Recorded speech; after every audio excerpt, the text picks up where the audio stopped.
अस्सलामुअलैकुम। आज की इस वीडियो में आपको बताने वाला fundamentals of C language.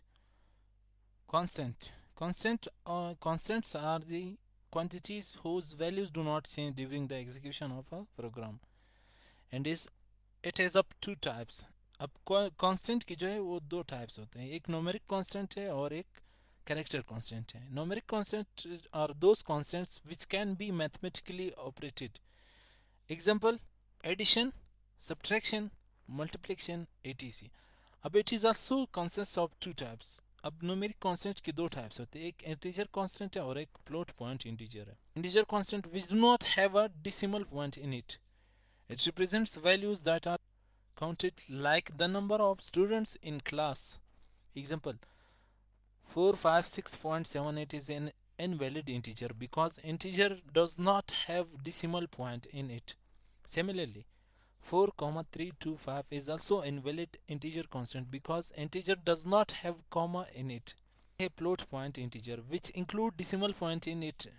It represents value that are measured like the height of a person etc. उसके बाद आते हैं character constant. Character constants are the constants that cannot be mathematically manipulated.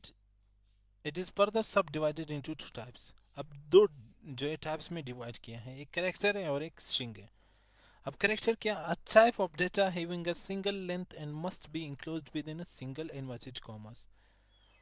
और character constants can include digits from 0 to 9, upper case A to Z and lower case from A to Z, punctuation symbols such as semicolon, comma, etc. and special symbols such as plus, minus, less than and greater than etc. उसके बाद आते हैं string. String combination of characters is said to be a string.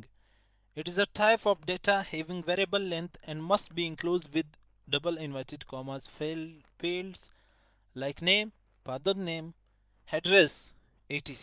जो है variable it is the name of storage space which is used to store data and its value is changeable.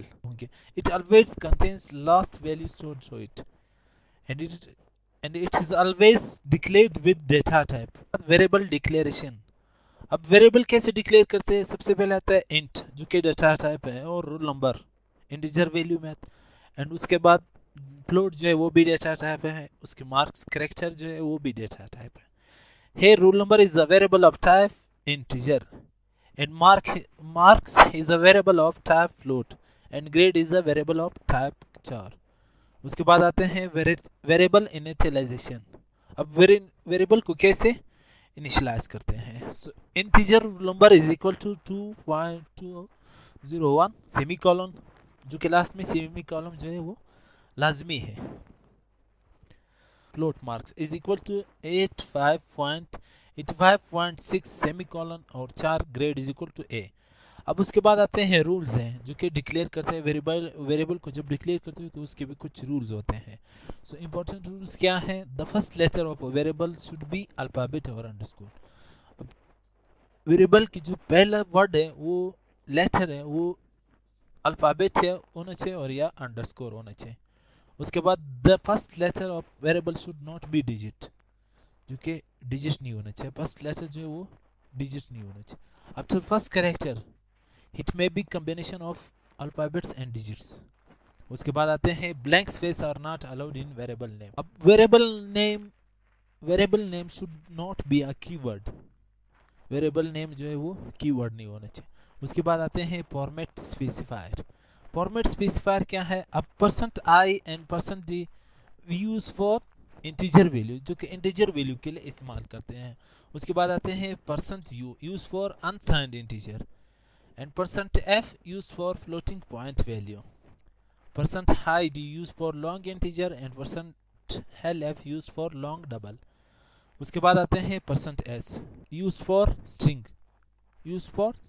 उसके बाद आते हैं %c used for character and %x we use for unsigned hexadecimal integer and %ho used for unsigned octal integer, %p used for pointer.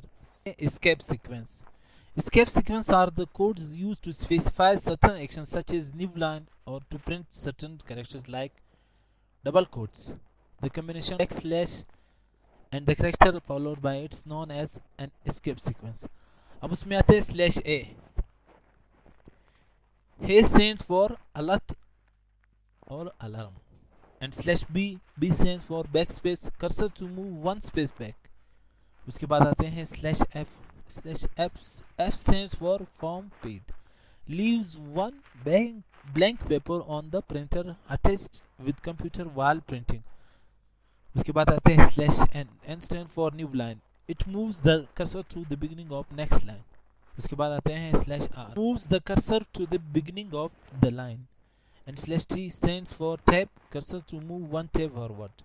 Double slash, one is used as a control character and second is used to print a backslash.